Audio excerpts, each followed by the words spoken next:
Hello दोस्तों, good evening. नमस्कार। आप सभी का एक बार फिर से बहुत बहुत स्वागत है आप सभी के अपने यूट्यूब चैनल परीक्षा की शिक्षा में। आई होप कि आप सभी अच्छे होंगे और आपकी जो तैयारी है बढ़िया तरीके से चल रही है। तो जो बच्चे क्लास में नए हैं उन सभी को बता दें कि हमारे से आपकी बीएड परीक्षा 2024 की आपको तो तैयारी है रेगुलर बेसिस पे करवाते हैं। जिसे भी तैयारी पूरी करनी है, कंप्लीट करनी है, चैनल को जो है सब्सक्राइब करके हमारे साथ जुड़ जाइए। उसके बगल में जो बेल आइकन है उसको ऑन करें। और ये जो क्लासेस है आपकी बीएड के साथ साथ जो आपके डीलर वाले छात्र हैं उनके लिए भी इंपॉर्टेंट है, तो वो लोग जो है क्लास को पूरा अटेंड करेंगे। क्लास का समय देख लीजिए। जीके जीएस की जो क्लास है सुबह 10 बजे, रीजनिंग की जो क्लास है दोपहर को 1 बजे, कला की जो क्लास है आपकी शाम को 4 बजे, और जो हिंदी की क्लास आपकी शाम को 7 बजे हमारे चैनल पर देखने को मिलती है।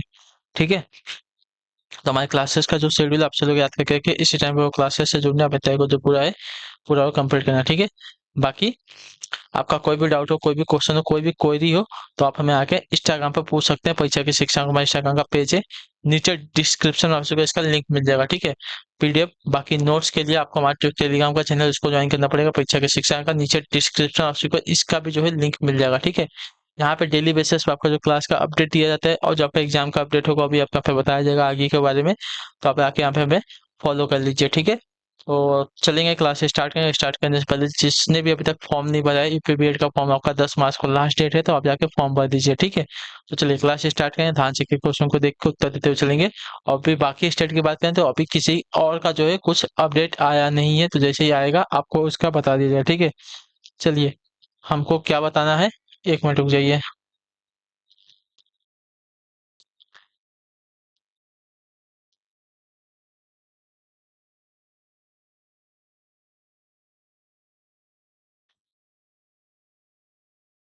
चलिए उत्तर देंगे। 51 नंबर, भारत में बृहत क्षेत्र का सबसे पुराना उद्योग कौन सा, बताइए। भारत में बृहत क्षेत्र का सबसे पुराना उद्योग कौन सा, आपकी जो है वो वाला जो पीडीएफ खुला था, जो पुराना वाला पीडीएफ था वो हिंदी की क्लास का था, तो उसको छोड़िए। चलिए अब हमारी कलावार की क्लास है तो इसको देखा। भारत में बृहत क्षेत्र का सबसे पुराना उद्योग कौन सा है, तो आपका यहाँ पे राइट आंसर बताती हूँ, सूती कपड़ा उद्योग जो आपका दिया गया यहाँ पे।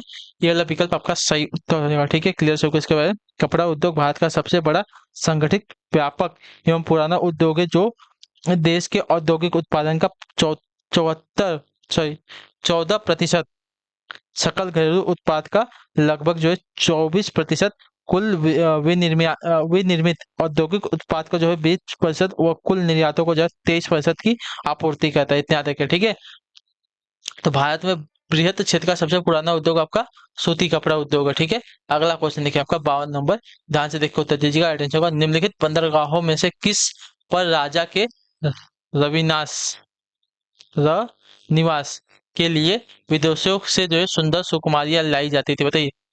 इसका आंसर का, निम्नलिखित बंदरगाहों में से किस पर जो है राजा के निवास के लिए विदेशों से जो है सुंदर सुकुमारियां लाई जाती थी, इसका सही उत्तर क्या हो जाएगा।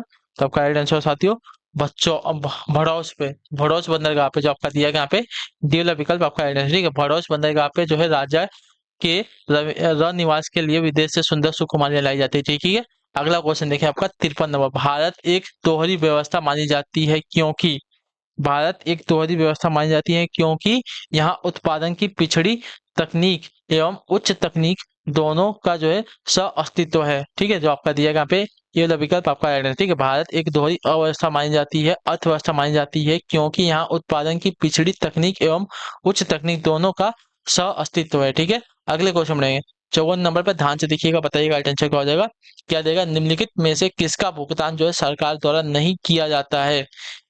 इंदिरा विकास पत्र का, किसान विकास पत्र का, सार्वजनिक उपक्रम के शेयर का, या ट्रेजरी बिल का।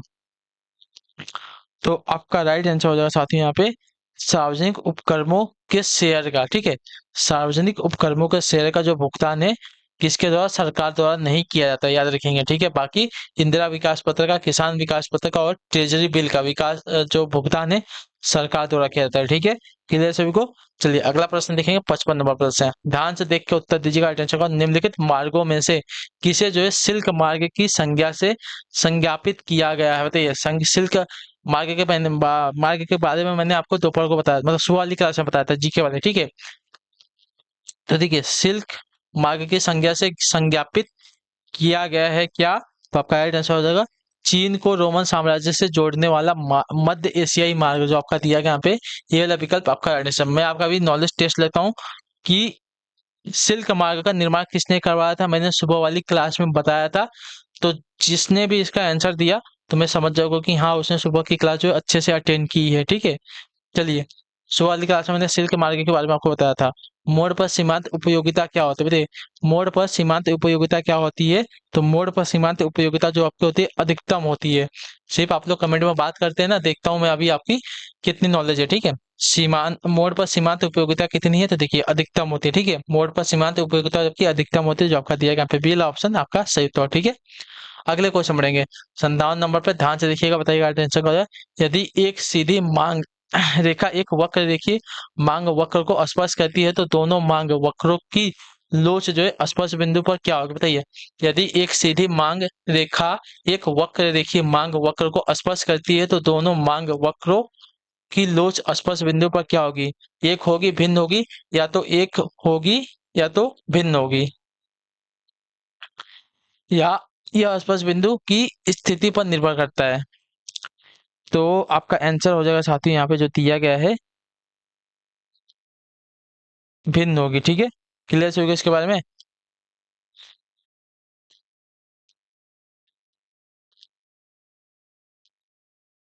ठीक है, चलिए। यदि एक सीधी रेखा मांग रेखा एक वक्र रेखीय मांग वक्र को स्पर्श करती है तो दोनों मांग वक्र की लोच स्पर्श बिंदु पर भिन्न होगी। ठीक है, तो जो आपका बीएल अभी कर देगा आपका राइट आंसर। अगला क्वेश्चन 58 क्या देगा? गुप्तकालीन श्रेणियां सामान्यतः बैंकों का भी कार्य करती थी, इसे कहा जाता था क्या? बताइए, कालीन श्रेणियां जो है सामान्यतः बैंकों का भी कार्य करती थी, इन्हें कहा जाता था क्या? तो इन्हें जो है कहा जाता था साथियों आपका अक्षय निधि, जो आपका दिया गया यहाँ पे बी वाला विकल्प आपका सही उत्तर। ठीक है, गुप्तकालीन श्रेणियां सामान्यतः बैंकों का भी कार्य करती थी, इन्हें जो आपका देखिए अक्षय निधि कहा जाता था। ठीक है, अक्षय निधि। ठीक है, अगला क्वेश्चन 59 नंबर।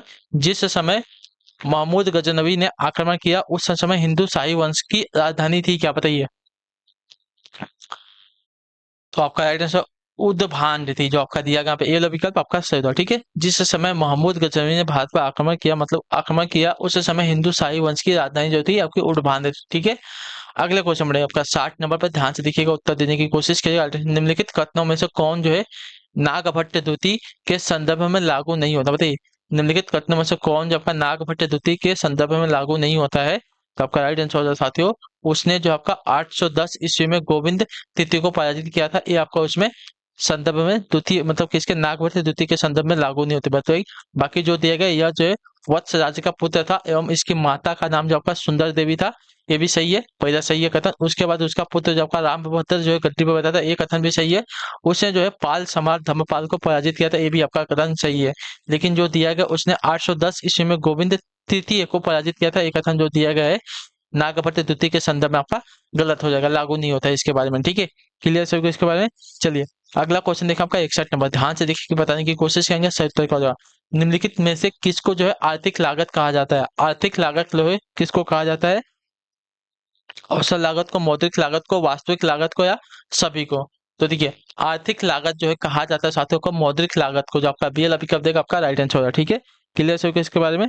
चलिए, अगले क्वेश्चन में आपका देखेंगे 62 नंबर पर। ध्यान से देख के बताने की कोशिश कीजिएगा। राइट आंसर, अनाज का मूल्य इसलिए अधिक नहीं है कि लगान दिया जाता है। मैंने आपको कल इसके बारे में बताया था। ठीक है, अनाज का मूल्य इसलिए अधिक नहीं है कि लगान दिया जाता है, बल्कि लगान इसलिए दिया जाता है कि अनाज का मूल्य आपका अधिक है। ठीक है, यह कथन किस अर्थशास्त्री का है? मैंने कल इसके बारे में आपको बताया था, तो इसका आंसर क्या हो जाएगा? मेरे को आज इसका सही सही जवाब चाहिए आप सब लोगों से। ठीक है, अनाज का मूल्य इसलिए अधिक नहीं है कि लगान दिया जाता है, बल्कि लगान दिया जाता है इसलिए अनाज का जो मूल्य है अधिक है। यह कथन किसका है? क्लियर सभी को? क्वेश्चन क्या पूछा है? लगान दिया जाता है इसलिए अनाज का मूल्य ज्यादा है, नहीं तो जो है अनाज का मूल्य कम रहता, लगान नहीं दिया जाता तो। ठीक है, ऐसा आपका कथन कहना है अर्थशास्त्री का। तो कौन से अर्थशास्त्री ने ऐसा कहा है? तो आपका राइट आंसर रिकार्डो ने कहा है। ठीक है, कि अनाज का मूल्य इसलिए अधिक नहीं है कि लगान दिया जाता है, लगान दिया जाता है इसलिए अनाज का मूल्य अधिक है। ठीक है, क्लियर? ये कथन जो आपका अर्थशास्त्री किसने कहा था? रिकार्डो ने कहा था। ठीक है, ब्रेटन वुड्स व्यवस्था थी किस पर? बताइए, ब्रेटन वुड्स व्यवस्था थी कैसी व्यवस्था थी? तो देखिए, आपकी साथियों स्वर्ण विनिमय प्रमाप थी, ठीक है। ब्रेटन वुड्स व्यवस्था आपकी स्वर्ण विनिमय प्रमाप थी, तो जो आपका दिया गया पे सी वाला विकल्प आपका सही उत्तर, ठीक है, क्लियर है। अगला क्वेश्चन 64 नंबर पे ध्यान से देख के बताइएगा। आइटम प्रथम क्षेत्रीय ग्रामीण बैंक की स्थापना की गई थी, कब बताइए। प्रथम क्षेत्रीय ग्रामीण बैंक की स्थापना कब की गई थी, तो आपका राइट आंसर साथियों 1 जुलाई 1975 में, जो आपका दिया गया पे ए वाला विकल्प आपका राइट आंसर हो जाएगा, ठीक है, क्लियर है इसके बारे में। प्रथम क्षेत्रीय ग्रामीण की बैंक की स्थापना आपकी 1 जुलाई 1975 में की गई थी, ठीक है, इतना याद रखिएगा। अगला क्वेश्चन 65 नंबर है। वायुमंडल में सबसे अधिक मात्रा में कौन सी गैस जो है पाई जाती है, बताइए। वायुमंडल में सबसे अधिक मात्रा में कौन सी गैस पाई जाती है, तो आपका राइट आंसर यहाँ पे हो जाएगा साथियों नाइट्रोजन गैस, जो आपका दिया गया सी ऑप्शन आपका राइट आंसर हो, ठीक है, क्लियर है। चलिए अगला क्वेश्चन देखिए आपका क्या दिया गया है। लौटते मानसून के समय आर्द्र पवनें बहती हैं कहाँ पर, बताइए कैसे बहती हैं। लौटते समय मानसून लौटते मानसून के समय, ठीक है, लौटते मानसून के समय आर्द्र पवनें बहती हैं, तो आर्द्र पवनें बहती हैं साथियों स्थल से समुद्र की ओर, ठीक है, लौटते समय ना, तो आर्द्र समुद्र जो है लौटते समय यानी कि मानसून जब खत्म हो गया है, जब मानसून लौटेगा तो पवनें कैसी बहेंगी, तो समुद्र से जो है, सॉरी स्थल से जो है, मतलब पृथ्वी से जो है, स्थल से किधर, तो समुद्र की ओर बहेंगी, ठीक है, क्लियर सभी को, तो जो आपका ये पिकअप देगा आपका यहाँ पे राइट आंसर हो जाएगा, ठीक है, क्लियर है। और आते समय तो समुद्र से स्थल की ओर जाएंगे, ठीक है। अगला क्वेश्चन देखेंगे 67 नंबर। निम्न में से वायुमंडल की कौन सी परत वायुयान उड़ाने के लिए आदर्श है, बताइए।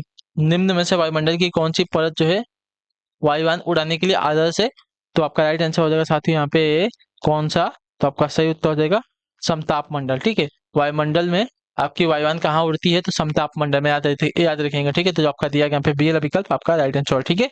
चलिए अगले क्वेश्चन में आपको देंगे 68 नंबर है। भूमि की एक संकरी पट्टी जो बड़े भूखंडों को जोड़ती है उसे जाना जाता है क्या, तो उसे जो आपका देखिए भू संधि कहा जाता है, जो आपका दिया गया डी वाला विकल्प आपका भू मी की एक संकरी पट्टी जो भूखंडों को जोड़ती है उन्हें जो आपका देखिए भूसंधि कहा जाता है, ठीक है, क्लियर है। चलिए अगला क्वेश्चन देखिए आपका 69 नंबर, ध्यान से देखिएगा, बताएगा आंसर। संघात्मक संविधान का प्रमुख लक्षण क्या, बताइए। संघात्मक संविधान का प्रमुख लक्षण क्या है, तो देखिए संघात्मक संविधान का प्रमुख लक्षण जो आपका होता है साथियों, केंद्र व राज्य की दोहरी सरकारें में होता है, जो आपका दिया गया सी वाला विकल्प आपका संघात्मक संविधान के प्रमुख लक्षण, देखिए लिखित कठोर उच्च संविधान स्वतंत्र न्यायपालिका केंद्र व राज्य की दोहरी सरकारें होती हैं, ठीक है, तो जो आपका दिया गया यहाँ पे सी वाला विकल्प आपका यहाँ पे सही उत्तर होगा, ठीक, क्लियर हो गया इसके बारे में। चलिए अगले क्वेश्चन में आपका देखें 70 नंबर पे, ध्यान से देख के बताइएगा राइट आंसर। भारतीय संविधान में नीति निर्देशक तत्व किसके लिए है, इसका राइट आंसर क्या हो जाएगा, तो भारतीय संविधान में नीति निर्देशक तत्व जो है आपके किसके लिए हैं, तो आपका राइट आंसर हो जाएगा साथियों यहाँ पे सरकार के लिए, जो आपका दिया गया डी वाला विकल्प आपका राइट आंसर, ठीक है। भारतीय संविधान के भाग 4 के अंतर्गत जो आपका अनुच्छेद 36 से अनुच्छेद 51 के तहत जो है नीति निर्देशक तत्वों का वर्णन है, जिसमें राज्य सरकार के लिए निर्देश है, ऐसी अपेक्षा की जाती है कि राज्य अपनी नीतियों में इन्हें स्थान देंगे, ठीक है। अगले क्वेश्चन बढ़ेंगे आपका 71 नंबर पे, ध्यान से देख के बताइएगा राइट आंसर क्या हो जाएगा। पूछा गया आपका संसदीय सरकार में कार्यपालिका की वास्तविक शक्तियां किसमें होती है, बताइए। संसदीय सरकार में कार्यपालिका की जो वास्तविक शक्तियां होती है किसमें होती है, प्रधानमंत्री में होती है, संसद में होती है, मंत्रिपरिषद में होती है, या राष्ट्रपति में होती है, तो आपका राइट आंसर यहाँ पे हो जाएगा साथियों मंत्रिपरिषद में होती है, ठीक है, याद रखेंगे, तो जो आपका दिया गया यहाँ पे कौन सा वाला सी वाला विकल्प आपका राइट आंसर है, ठीक है, क्लियर सही को, तो याद रखेंगे, क्लियर है। चलिए अगले क्वेश्चन बढ़ेगा 72 नंबर, क्या देगा। प्रथम भारतीय नागरिकता अधिनियम संसद द्वारा कब पारित किया गया, बताइए। प्रथम भारतीय नागरिकता अधिनियम संसद द्वारा कब पारित किया गया है, तो आपका राइट आंसर हो जाएगा साथियों यहाँ पे 1955 में, जो आपका दिया गया सी वाला विकल्प आपका सही उत्तर हो जाएगा, ठीक है, क्लियर सही इसके में 1955, ठीक है। संसद द्वारा निर्मित नागरिकता अधिनियम 1955 के अधीन जो है आपका भारतीय नागरिकता अर्जित की जाती है, ठीक है। अगले क्वेश्चन पढ़ेंगे 73 नंबर, बताने की कोशिश करेंगे। संपत्ति के मौलिक अधिकार को संविधान के किस संशोधन द्वारा विलुप्त कर दिया गया है, बताइए, तो आपका राइट आंसर यहाँ पे हो जाएगा साथियों 44वें संविधान संशोधन के द्वारा, जो आपका दिया गया सी ऑप्शन आपका राइट है, ठीक है। संपत्ति के मूलाधिकार को समाप्त करके इसे जो है आपका विधिक अधिकार बना दिया गया था, ठीक है, कब तो संविधान के 44वें संशोधन के द्वारा जो आपका दिया गया यहाँ पे सी वाला विकल्प आपका राइट आंसर हो जाएगा। ठीक है, क्लियर हो गया इसके बारे में। चलिए अगले क्वेश्चन बढ़े आपका, देखें क्या दिया गया है। 74 नंबर, ध्यान से देखकर बताइएगा राइट आंसर। राज्य सूची के किसी विषय को राष्ट्रीय हित का विषय घोषित करने का अधिकार किसे बताइए। राज्य सूची के किसी विषय को राष्ट्रीय हित का विषय घोषित करने का अधिकार किसे है, तो आपका यहाँ पर राइट आंसर हो जाएगा साथियों राज्यसभा को। जो आपका ये वाला विकल्प देगा आपका राइट आंसर। ठीक है, अनुच्छेद 249 उपबंध कहता है कि यदि राष्ट्रीय हित में यह आवश्यक है तो राज्य सूची के किसी विषय के वातब संघ आपका अस्थायी विधान बना सकती है। ठीक है, 75 नंबर पे भारत में राज्यों का भाषा के आधार पर पुनर्गठन कब किया गया? भारत में राज्यों का भाषा के आधार पर पुनर्गठन कब किया गया था, तो आपका राइट आंसर हो साथियों 1955 में। तो आपका सी ऑप्शन देगा आपका राइट आंसर। ठीक है, क्लियर से इसको भारत में राज्यों का भाषा के आधार पर पुनर्गठन आपका 1955 में किया गया था। ठीक है, क्लियर से इसके बारे में। चलिए अगले क्वेश्चन में आपको देखेंगे 76 नंबर पर, ध्यान से देखिएगा बताइएगा राइट आंसर। व्यक्ति का वो अधिकार जो उसे सहज ही प्राप्त है। ठीक है, व्यक्ति का वो अधिकार जो उसे सहज ही प्राप्त है जिससे उसे वंचित नहीं किया जा सकता और न ही उसे स्थानांतरित किया जा सकता है, क्या कहलाता है बताइए। व्यक्ति का वह अधिकार जिसे सहज ही प्राप्त है, जो उसे सहज ही प्राप्त है जिससे उसे वंचित नहीं किया जा सकता और न ही उसे स्थानांतरित किया जा सकता, वह क्या है, तो वह आपका साथियों यहाँ पे हो जाएगा प्राकृतिक अधिकार कहलाता है। ठीक है, जो आपका दिया गया यहाँ पे बी वाला विकल्प आपका राइट आंसर। ठीक है, आपका प्राकृतिक अधिकार जो है व्यक्ति को सहज ही प्राप्त है, न तो उसे वंचित किया जाता है और न ही उसे स्थानांतरित किया जा सकता है। ठीक है, प्राकृतिक अधिकार से। अगले क्वेश्चन में आपको देखें 77 नंबर, क्या देगा? संसद सदस्यों के अतिरिक्त निम्नलिखित में से किसे संसद की कार्यवाही में भाग लेने का अधिकार बताइए। संसद सदस्यों के अतिरिक्त जो है निम्नलिखित में से किसे जो है संसद की कार्यवाही में भाग लेने का अधिकार होता है, तो आपका राइट आंसर महान्यायवादी को, अटॉर्नी जनरल को, जो आपका दिया गया बी विकल्प आपका सही उत्तर। ठीक है, भारत का महान्यायवादी जो है मंत्रिमंडल का सदस्य नहीं होता, किंतु उसे जो है किसी भी सदन में या उनकी समिति की बैठक में बोलने का अधिकार, परंतु उसे यहाँ मत देने का अधिकार नहीं होता। ठीक है, सिर्फ बोल सकता है लेकिन मत नहीं दे सकता, अपना वोट नहीं दे सकता है। अगला क्वेश्चन 78 नंबर, क्या देगा? अम्बुड्समैन की अवधारणा निम्नलिखित में से किससे संबंधित है? अम्बुड्समैन की अवधारणा निम्नलिखित में से किससे संबंधित है, तो आपका राइट आंसर हो जाएगा साथी लोकपाल लोक आयुक्त से, जो आपका दिया गया पे पहला विकल्प आपका राइट आंसर है। ठीक है, क्लियर सबको इसके बारे में। चलिए अम्बुड्समैन की अवधारणा जो है लोकपाल लोक आयुक्त से संबंधित है। अगले क्वेश्चन में आपका 79 नंबर है, बताने की कोशिश कीजिएगा, राइट आंसर हो जाएगा। यदि राज्य सरकार जो है राज्य नीति के निर्देशक सिद्धांतों का क्रियान्वयन नहीं करती है तो उसे पालन कराने के लिए कौन बाध्य कर सकता है बताइए। तो उसे पालन कराने के लिए आपका बाध्य कर सकती है साथ ही आपकी मतदाता जो लोग हैं वो, तो जो आपका दिया गया बी वाला विकल्प आपका यहाँ पर राइट आंसर है। ठीक है, क्लियर हो गया इसके बारे में।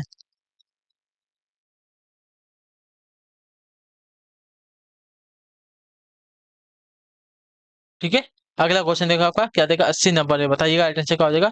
इन तत्वों में से कौन सा तत्व जो है मौलिक अधिकार के अंतर्गत आता है और राज्य के नीति निर्देशक तत्वों के अंतर्गत नहीं आता है, क्या देगा है? क्या देगा? कौन सा तत्व जो है मौलिक अधिकारों के अंतर्गत आता है और राज्य के नीति निर्देशक तत्वों के अंतर्गत नहीं आता है। ठीक है, कौन सा है, तो ये समान मौलिक कर्तव्यों के अंतर्गत आता है परंतु राज्य के नीति निर्देशक तत्वों के अंतर्गत नहीं आता है ना। ठीक है, चलिए देख लेते हैं। तो क्या देगा? समान कार्य करने के लिए समान वेतन आपका कैसा है? मौलिक अधिकार है। सरकारी नौकरी में योग्यता के आधार पर समान अवसर आपका कैसा अधिकार है? मौलिक अधिकार है। बेकारी जीवन व्यापन भत्ता ये भी आपका कैसा अधिकार है? मौलिक अधिकार है। निःशुल्क प्राथमिक शिक्षा की व्यवस्था जो की गई है ये आपका देखिए 93वें संशोधन द्वारा जो है यह व्यवस्था की गई कि 6 से 14 वर्ष के बालकों को जो है निःशुल्क प्राथमिक शिक्षा की व्यवस्था की जाए, जिसको जो है अनुच्छेद 21 के तहत परिभाषित किया गया था। तो ये आपका देखिए किसमें आता है? मौलिक अधिकार के अंतर्गत आता है और राज्य के किसके नीति निर्देशक तत्वों के अंतर्गत नहीं आता, याद रखिएगा। ठीक है, क्लियर। तो जो आपका दिया गया डी वाला विकल्प आपका राइट आंसर। ठीक है, मौलिक कर्तव्यों के अंतर्गत आता है लेकिन राज्य के नीति निर्देशक तत्वों के अंतर्गत नहीं आता है। ठीक है, अगले क्वेश्चन में आपका देखें 81 में, रूसों के समान इच्छा का तात्पर्य किस भाव से बताइए।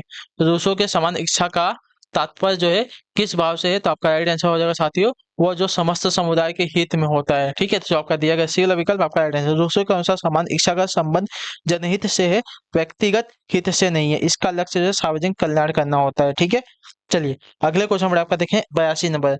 राज्य के आवश्यक तत्व क्या है बताइए। 7 हैं। राज्य के आवश्यक तत्व कितने हैं हमसे पूछा है। ठीक है, 7 हैं, 5 है, 4 है, 3 है।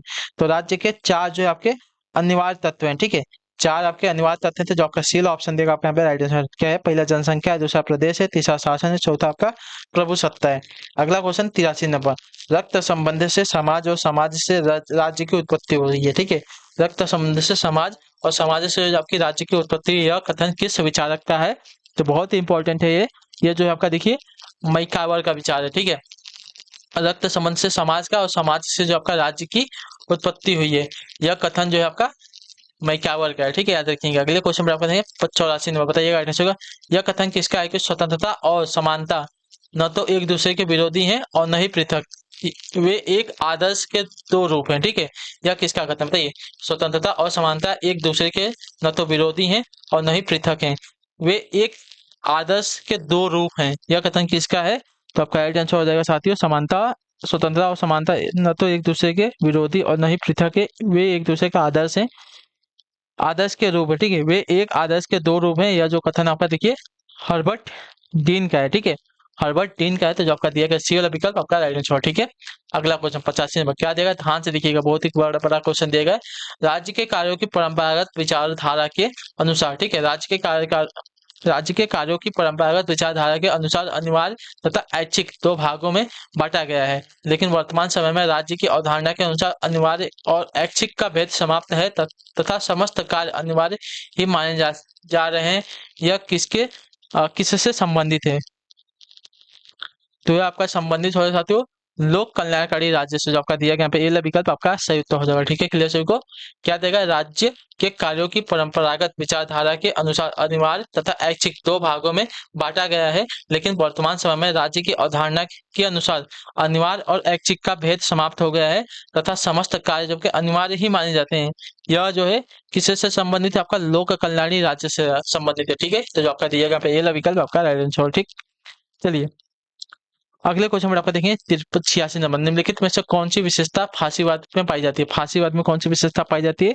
तो फांसीवाद में आपकी विशेषता पाई प्रजातंत्र का विरोधी, जो आपका ये विकल्प देगा आपका ठीक है। फांसीवाद प्रजातंत्र तथा अंतरराष्ट्रीयवाद का और आपका समाजवाद का विरोध करता है तथा राज्य को जो है साध्य मानता है। ठीक है, तो जो आपका ये विकल्प देगा आपके पास राइट है। अगले क्वेश्चन में आपका 87 नंबर, ध्यान से देखिएगा, बताइएगा ऐसी शासन व्यवस्था जिसमें संपत्ति व उत्पादन के साधन पर शासन का नियंत्रण होगा, व्यक्तिगत संपत्ति समाप्त होगी और समाज शोषण मुक्त होगा, क्या कहलाता है।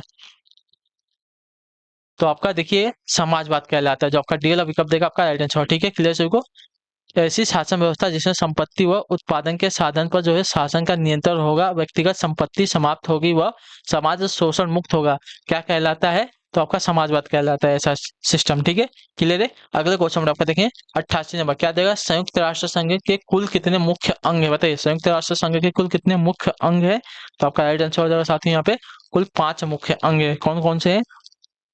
तो देखिए महासभा है, सुरक्षा परिषद है, न्याय परिषद है, सचिवालय है और अंतर्राष्ट्रीय न्यायालय है। ठीक है, संयुक्त राष्ट्र संघ की 5 मुख्य अंग याद रखेंगे। ठीक है, महासभा, सुरक्षा परिषद, न्याय परिषद, सचिवालय और अंतर्राष्ट्रीय न्यायालय।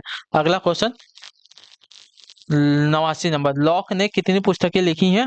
तो लॉक ने जो पुस्तकें लिखी है कुल आपकी लगभग 30 पुस्तकें लिखी है। ठीक है,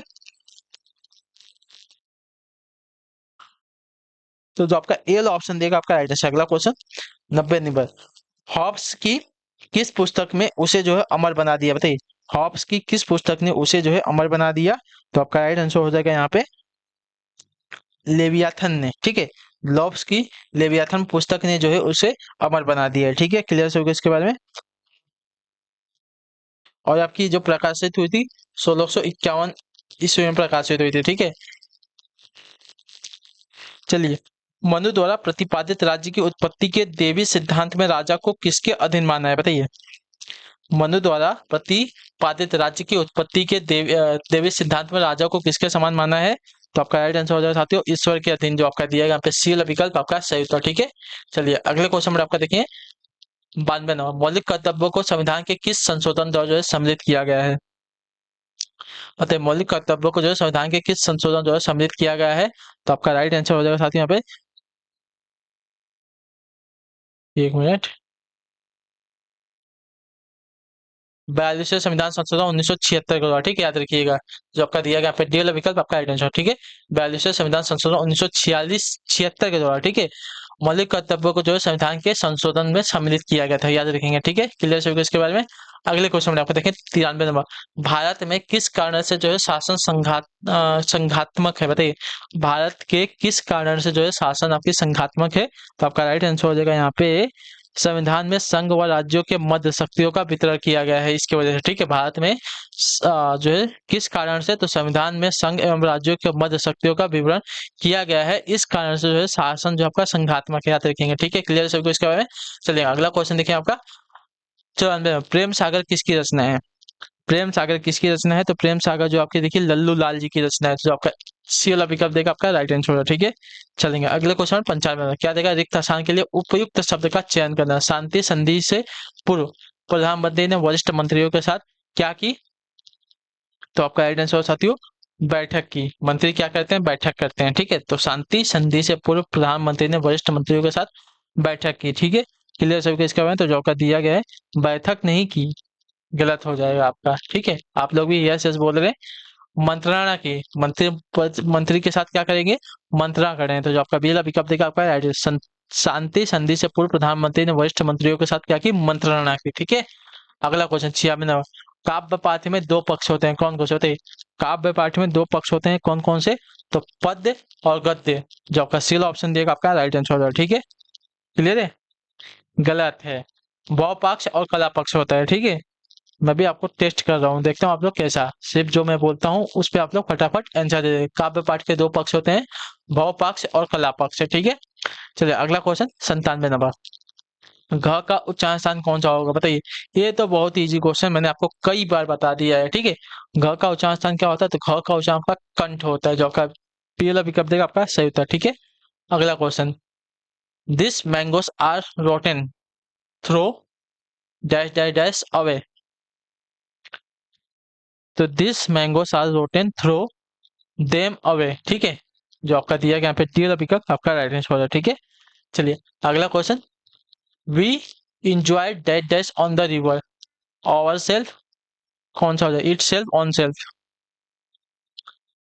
तो देखिए, we enjoyed, we enjoyed our self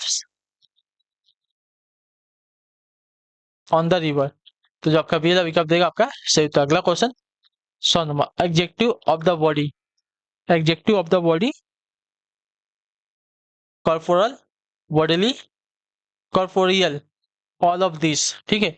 adjective of the body क्या हो जाएगा? कॉर्पोरल, बॉडीली, कॉर्पोरियल, ये सभी क्या है आपके बॉडी के एडजेक्टिव है। तो आपका जो डी वाला विकल्प देगा आपका सही उत्तर, ठीक है। तो इसी के साथ जो आपकी क्लास है आज की यहीं पे कंप्लीट होती है। आई होप कि जो क्लासेस आती है आज की यहीं पे आपकी अच्छी लगी, अच्छी लगी क्लास को लाइक करें, चैनल पर पहले चैनल को सब्सक्राइब, और हमें जो है कमेंट में फिर क्लास के बारे में जरूर देंगे, आपको क्लास कैसी लगी। तो हम आपसे मिलेंगे आपकी अगली क्लास में हिंदी वाली शाम के 7 बजे। तब तक के लिए टाटा बाय बाय, जय हिंद, जय भारत। आपसे क्लास से जुड़ने के लिए बहुत बहुत ही धन्यवाद साथी।